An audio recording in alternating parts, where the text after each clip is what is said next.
memang begini Pak, hijrah itu tidak hanya fisik tetapi juga hati ya, yang paling utama hati. Memang di awal-awal sebelum memutuskan untuk hijrah itu sudah ada benih-benih hal-hal nilai-nilai yang bisa saya terima.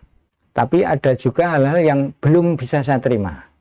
Dan itu sudah saya tanyakan langsung ke Pak Khalil waktu itu. Bagaimana kalau kita nanti keluar dan di masjid-masjid umum, tempatnya, najisnya bagaimana. Kemudian saya mendapatkan penjelasan di situ. Ternyata di dalam kelompok kita yang dulu itu, masalah menjaga najis itu terjadi hulu, berlebih-lebihan. Sebetulnya secara hadis disentor, selesai. Tapi kita enggak. Dianggapnya itu masih najis. Dan kita dulu bertindak memprediksi di luar kemampuan kita. Jadi kita tidak tahu secara kasat mata bahwa itu najis, tapi kita memprediksi ini najis. Ya, itu nggak boleh ternyata. Kira-kira ini najis itu nggak boleh. Kira-kira itu harus tahu persis bahwa itu kena najis. Kalau enggak, pada prinsipnya bumi ini suci. Kembali ke hukum asal. Semuanya suci kecuali yang terkena najis. Tetapi kalau di kelompok dulu, semua kalau tidak kita ketahui suci berarti najis. Sepertinya seperti itu. Dibalik kaidah fikih itu dibalik oleh mereka. Nah, dari situlah saya mantap. Sebelum keluar itu, waktu di Pakunden rumah Pak Khalil, saya dijelaskan seperti itu.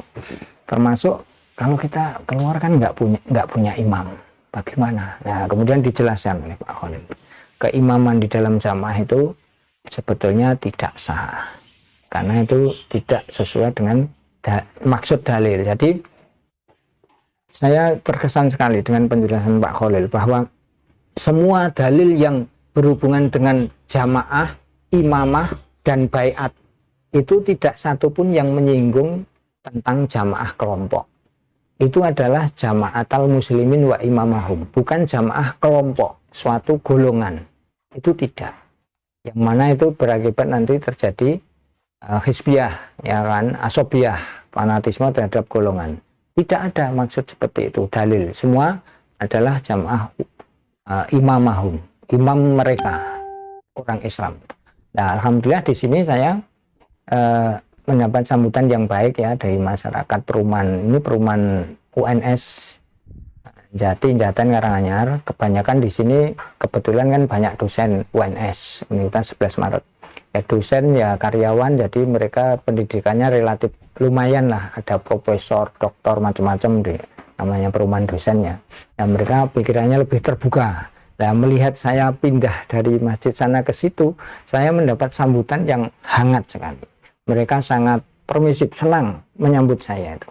Nah, saking senangnya itu saya, karena melihat saya jadi imam dan khotib di situ, ya, di Masjid Al-Muhaimin, masjid perumahan, saya pun dijadikan imam, sholat subuh, kemudian khotib Jumatan, kemudian pengisi kultum, kemudian bahkan saya pertama hijrah itu diminta untuk khutbah Idul Fitri, padahal baru hijrah baru itu, masih baru sama sekali, kan Januari lah. Idul Fitri kan sekitar April apa Mei ya, itu diminta untuk khutbah di situ. Lah, saya juga terharu juga, ternyata di luar Islam jamaah persaudaraannya tidak kalah dengan Islam jamaah. Mereka sangat menyaudara, mereka sangat baik dengan kita.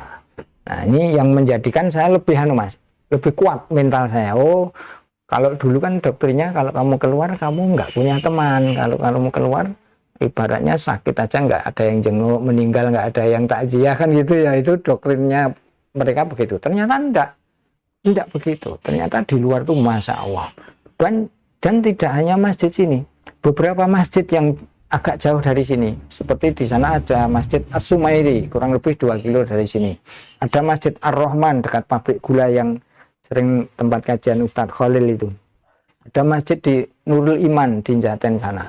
Itu meminta saya untuk khutbah juga di situ.